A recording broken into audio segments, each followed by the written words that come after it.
Impelliteri? Impelliteri? Oh god, this is going to be one of those where everyone chews me out for the pronunciation, isn't it? Well, the I Am Pell Literary Grant here is a band that was a teensy bit hard to research, if only because they apparently have a rich and vibrant history of music, but only like 2 albums on Spotify. In my experience, that's usually not a good sign. You know what else isn't a good sign? Having a Wikipedia page that literally reads like a goddamn press release. The album also includes 2 amazing covers. Somebody call a moderator on these guys, for fuck's sake. I heard both of these covers, and the only thing amazing about them is the gall to try. I guess that's jumping the gun a wee bit on this review, but I want to keep this brief. I just don't have a lot to say about this album. Impelliteri is headed up by lead guitarist Chris Impelliteri, an admittedly extremely talented musician who unfortunately does not grasp the idea that if you want to do the Van Halen thing and name the band after yourself, you should probably have a name that's simple to remember and pronounce. I'm just saying, nobody has the "am I saying this right" issue with Bon Jovi, Santana, or even Dokken, dude. But you know what? Yeah, the dude can play. Dude can play like a motherfucker. Apparently, Guitar World named him one of the fastest shredders in the business. And you know what? After hearing this, I buy that for sure. Some of the outlandish licks, scales, and progressions on this thing were pretty damn impressive when taken on their own, for sure. But man, even this Guitar World article that's supposed to be praising the band's skills, this is just damning with faint praise of, like, mega levels. It's easy to dismiss Chris as another in a long line of Yngwie clones. And bam, that's my whole review already written for me. Wow, thanks, Wayback Machine. Look, it's the same neoclassical speed metal shtick you've probably heard done better by Yngwie, or indeed any number of his other clones. That's kinda all I can say. Whatever I have to say about this album doesn't necessarily matter, because your taste towards this thing will be dictated by your tastes in other men with fetishes for classically influenced guitar shredding and unpronounceable names.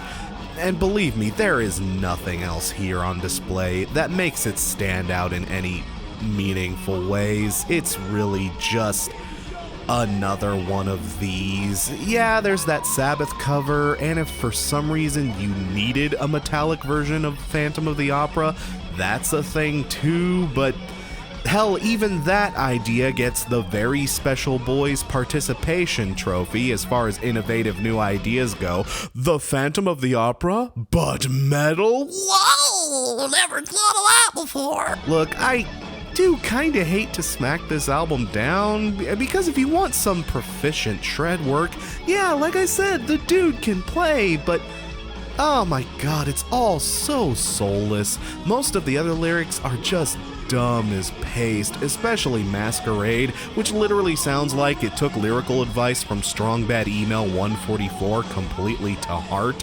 Tonight, woman never does a moment, with the T-top down. Thanks, Larry. None of the other instruments here do too much else except serve as pedestals for Chris's guitar playing, and their vocalist, Rob Rock, is actually kind of grating and irritating. I don't like his voice, and he's definitely not my first choice to be voicing the motherfucking Phantom. That's for bloody sure. Fans of neoclassical stuff, or people just looking for harmonics and pentatonics to jerk off to, this might be your thing, but all other candidates need not apply. The Nature of the Beast gets 2.5 dubious Wikipedia articles out of 5. Okay, who's in the mood for some metalcore? I sure hope you are, because the next 3 bands we'll be discussing fall into that label in at least some fashion. So, let's get growly.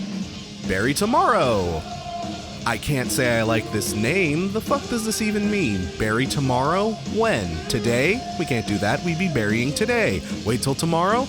Then the next day becomes tomorrow. Silly metalcore band, you can't bury a day. Okay, I'm done with my shtick. Please remember to tip your waitress. I can't say I'm entirely familiar with these guys, though they're apparently a notable name in the British metalcore circuit. Hell, Kerrang went as far as to nominate them for a Best British Newcomer Award in 2014. About 5 years into their career. Points for trying, Kerrang. But no, these guys, what's their deal? Well, their deal is... Where's the sense of good? Where's the shine? Man, first thing I'll say right up front, their vocalist has a snarl to him. His pipes are messy as hell. His shout is throaty and gravelly and spitty as all fuck. It's intense. And I'm not 100% sure I like it. It leaves a striking first impression. Seriously, the first handful of tracks on this thing kinda knocked me back with how homeboy was. Daniel Winter Bates' growl is certainly unique, but it's also kinda the only string to his bow. As the album goes on, you just get more and more used to his style, and what started off as surprising, by the end is more... What else you got, man? Thankfully, he's not the only presence on this album, as their clean singer / rhythm guitarist, Jason Cameron, does bring a lot more interesting stuff to the table in terms of melody. In fact, I do rather enjoy what the band is doing here on the cleaner side of their sound, and they do a good job of transitioning between the grittier, more savage stuff backed by Daniel into the more straightforward style Jason possesses, without too many hiccups or feelings of disconnect in the sound. And the occasional lead riff from Kristen Dawson certainly helps add variety and color to all the intensity. It's a solid arrangement of styles that makes for a solid record overall. That's about it. It's solid. It's, it's throaty, it's super angry, but not much else. I mean, I enjoyed it, but good lord, I can be damned if I can remember much from this album after listening to it several times. Again, that's never a great thing. It's another one of those records that 2018 seemed to have no short supply of. Something that, while pleasing in the moment, just commits nothing to memory. If you walked up to me tomorrow and told me to name you a song from this thing, I'd probably be completely at a loss. Oh, is that what they mean by bury tomorrow? Oh man, I hope not. Maybe it's just not hitting the right chords with me personally, but if you're into the likes of, say, Parkway Drive, August Burns Red, or maybe even some of the stuff like later Cane Hill, this will probably be another pleasant piece of blah blah to shove in your head before the year wraps up. And while I do enjoy it, if I'm in the mood for this kind of thrash, I'm just more likely to pick up Parkway or Cane Hill instead. Neither here nor there. Black Flame gets 3.5 throat lozenges out of 5. Oh, look at this. Black Flame, Greyhaven, Empty Black. Good lord, rock and metal are so bad about associating themselves with achromatic colors. Everything is either black or gray or sometimes even white. I swear to God, if I start another band, I'm naming us the Neon Pink Glitter Rainbows of Sunshine, just to fuck with some heads. Okay, so Greyhaven have a boring name, but how's the music? Well, again, we're dealing with a metalcore act, but these guys out of Louisville, Kentucky rest more on the side of progressive, melodic metalcore. Think less Miss May I and more Dillinger Escape Plan. Neat! And yeah, I gotta admit, I like what I hear here. Vocalist Brent Mills handles both clean and screaming vocals, and he's got a very powerful and intense sense of dynamics. Dude can absolutely holler, and his clean singing has this desperate kind of yelpiness to it. It sounds very earnest and genuine. I like his approach here. I also love the arrangements these guys pull out. I make the Dillinger Escape Plan comparison, and while I wouldn't say it's as nutty as some of their albums could get, the ability to use unconventional structures and harmonies to create some blissfully catchy thrash is still very much present and accounted for here. I also liken them to stuff like Norma Jean or the freakier sides of Every Time I Die. It's more than the standard verse, chorus, break, breakdown. Other bands in the genre can find themselves shackled to, and that's always refreshing to see. I also really like this band's lyrical style too. These guys, being from Kentucky, have written a lot of songs about problems that face the Midwest in general, most hard-hitting of those topics being the opioid crisis and the gun violence epidemic. Speaking as a Midwesterner myself, songs like Sweet Machine, Mortality Rate, and White Lighters really hit home with their themes of loss, pain, suffering, and frustration.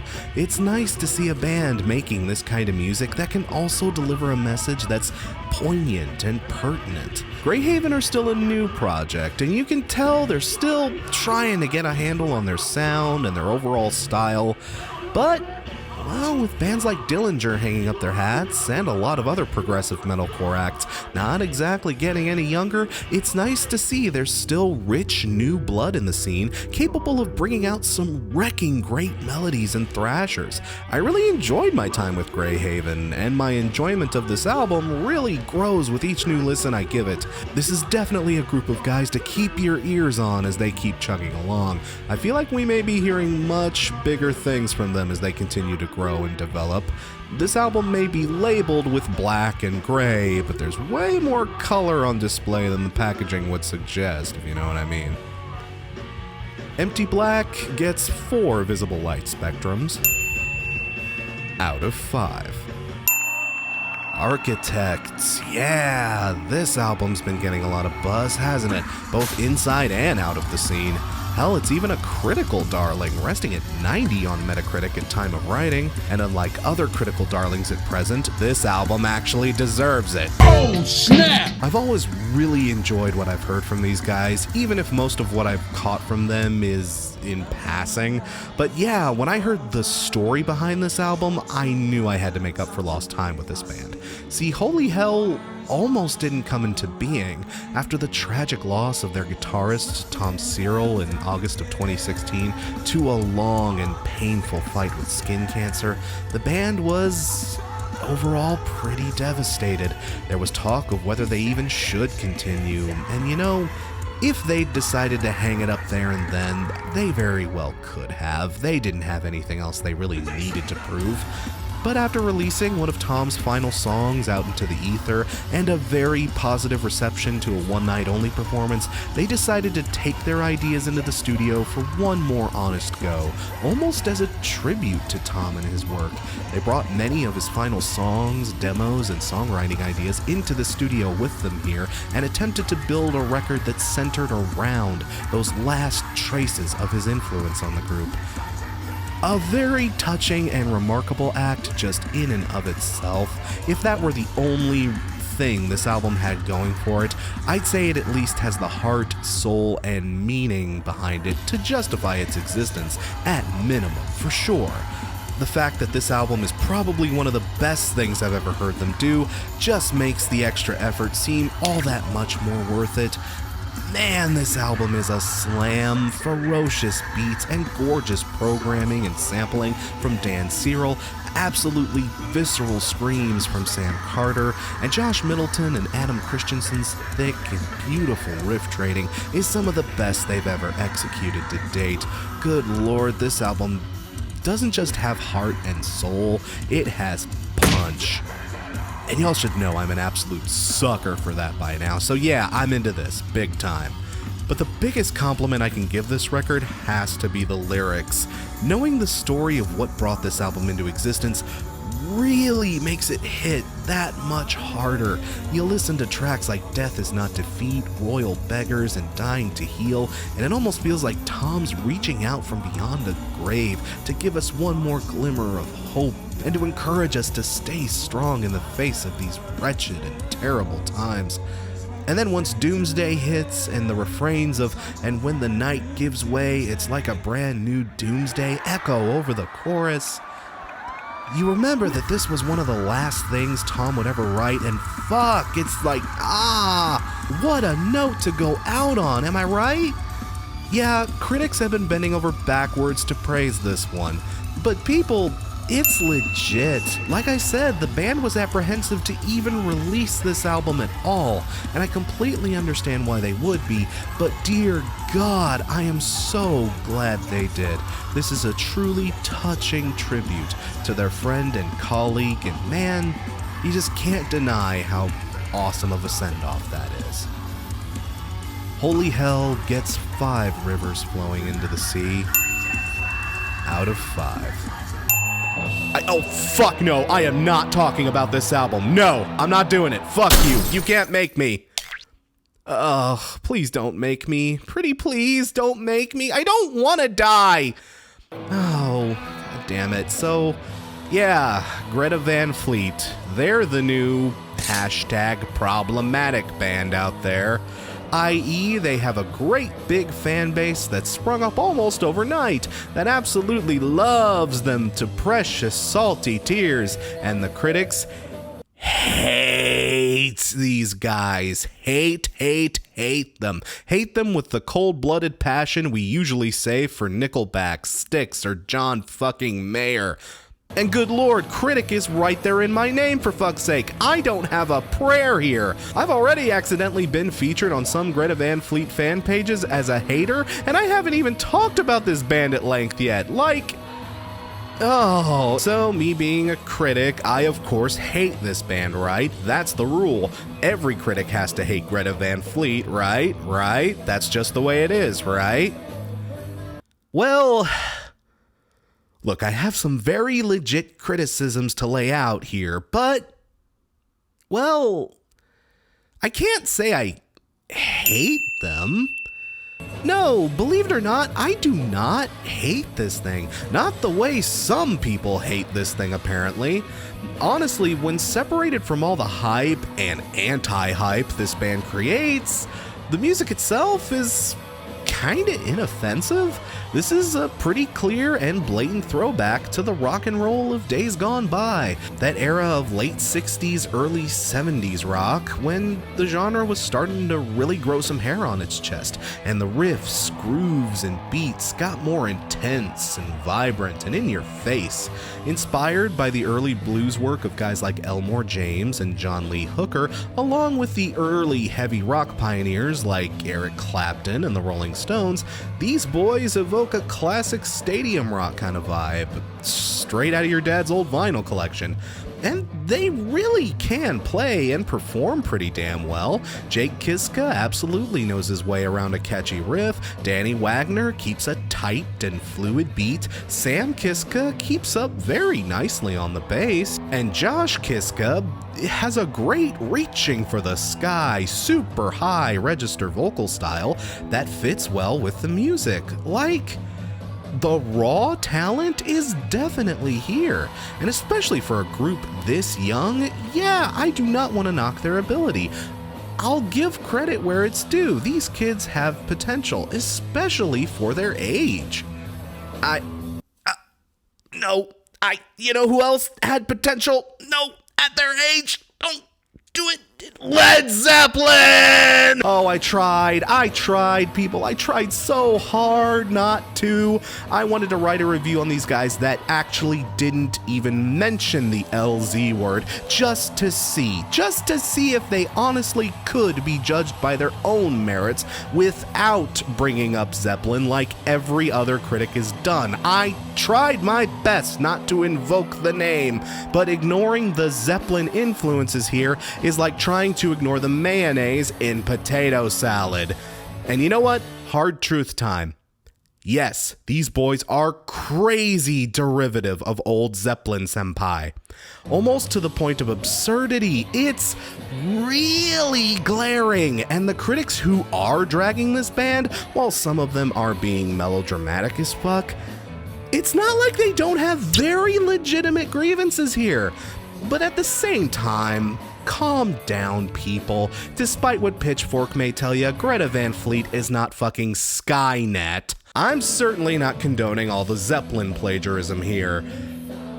But I do gotta admit, especially as a rock fan, if I condemned every band that borrowed some influence from old Zeppelin, I'd probably have to throw out a fair amount of my favorite records. Hell, one of my favorite bands of all time that I just spent an hour and 45 minutes praising their tits off started their existence as a great big old Led Zeppelin knockoff. See, that's where I got snagged personally. Speaking as a Rush fan, for me to condemn these guys for being derivative of Zeppelin would leave me with a big old self-titled black eye on my face to account for, you know?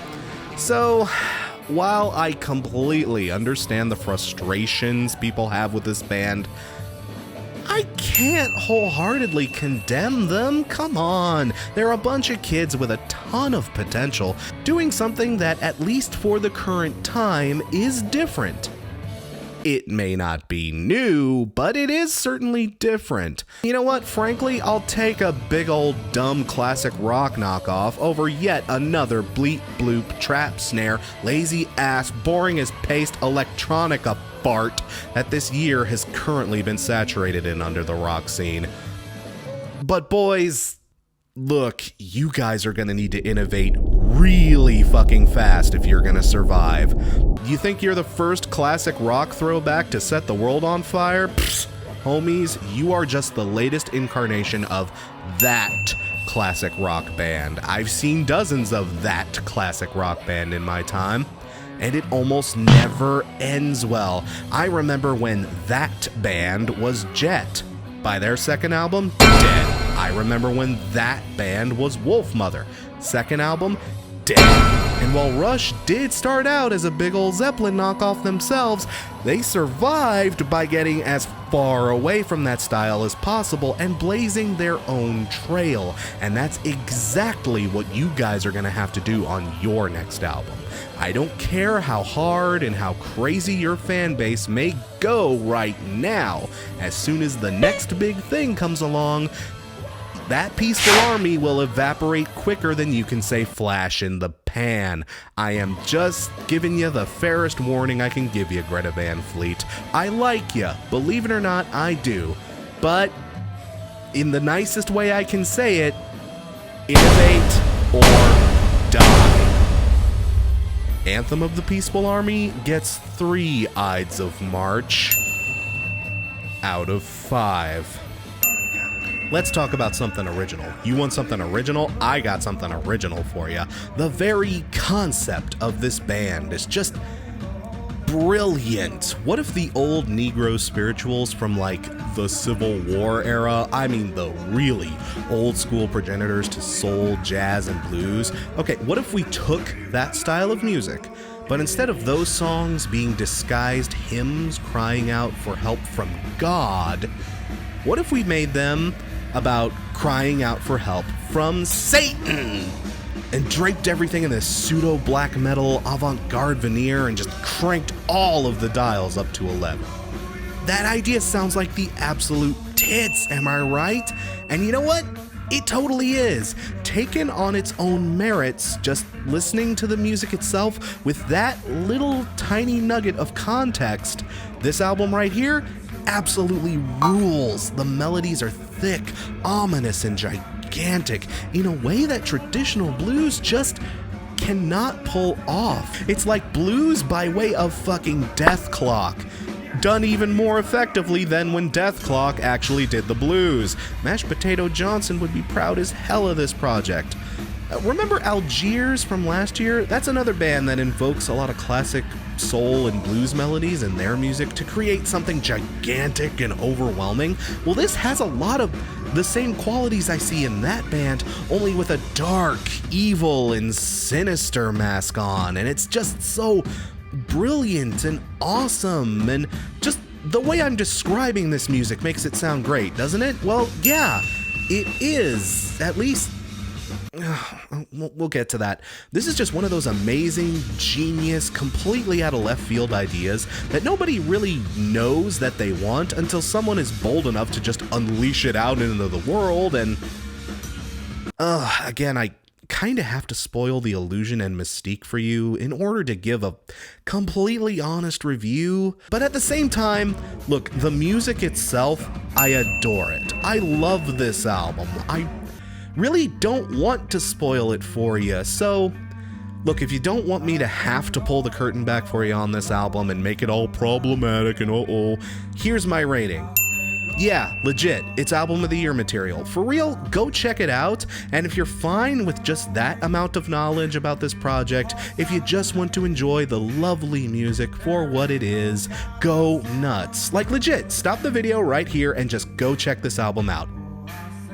Because after this point, I'm basically kinda, sorta, maybe gonna spoil the magic of it for you. But final warning, leave now or forever hold your peace, okay? Final warning. Okay, are they gone? Whew. All right. So I may totally be looking way too hard into this, but the strange fruit may be poisoned, because this act and its wonderful and unique and brilliant and bold and new ideas, it's all a joke. No, I'm not kidding. It's a joke.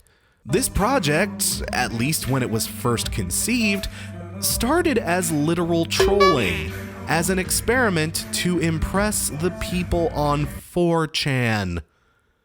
4chan, of all places. Manuel Gagnon, the man behind the whole group, kinda initially only started this whole project so he could go, lol, look at what all the stupid normies will enjoy. Hashtag cake. Hashtag top cake. I really hope I'm wrong about this. And you know what? I may be tinfoil hatting like a motherfucker right now, but knowing that that is the background and impetus behind this music's creation, that really colors it in a much different light, doesn't it? Like, do you like this music? Yeah, most likely, if you've heard it, you probably do. I liked it. Hell, most people like it. This thing is a critical darling right now. The music, when just completely taken on its own, absolutely connects on a pure and honest level. This is good shit. And Manuel is most likely laughing at all of you because of it. Again, I hope to God I am wrong about this. I would love to be completely 150% wrong about this. But the more research I did into this guy and his philosophies behind music, the more I found out that I just didn't like. Yeah, I mean, my parents always had like old jazz records, a lot of Miles Davis and complicated, shitty jazz. Oh, that complicated, shitty jazz of Miles fucking Davis. Aren't we so fucking precious and so much better than that shithead and his fucking trumpet? Am I right, 4chan? Are you impressed, 4chan? Maybe you don't care. Separate the art from the artist and all that. Yeah, I get that. And I mean, a black metal artist being potentially problematic? No, you don't say. But I don't know, I still really like this album. Separated from all of this knowledge, this album still absolutely wrecks. I love it as a piece of raw, unspoiled music. I love the ideas behind this music, even if they were bred out of contempt. And by all accounts, it does actually seem like this dude is starting to realize what he actually has on his hands here, and is slowly but surely modifying this from a stupid joke into a real, fortified, actual act. But just, I don't know, keep your eye on this dude, and I don't just mean in the charts. Stranger Fruits still gets 5 Miles Davises out of 5.